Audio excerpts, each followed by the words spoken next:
We need to talk about the UFC because today I'm starting a new series where I give out sports business predictions for 2025. And I think the UFC is going to move from a one network media rights model to a multi-network media rights model.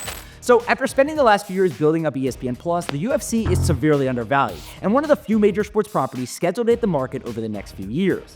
ESPN has an exclusive negotiating window with the UFC in Q1, but my bet is that the UFC will transition from a one network model to a multi-network model, similar to what you would see with the NFL and NBA.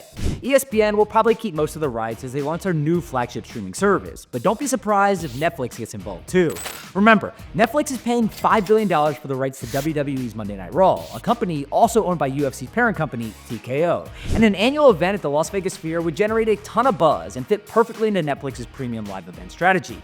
Yes, I know. Dana White has already said that the UFC won't be holding any more events at the Las Vegas Sphere because it costs $20 million to put on. But that's a drop in the bucket for Netflix, especially if it turns into a once or twice per year must-see event. The one caveat here is that the UFC would probably have to share a percentage of the profits with MGM, as MGM has the exclusive rights to host all Las Vegas-based UFC events, and the only reason they let the UFC out of this deal last year was due to a scheduling conflict.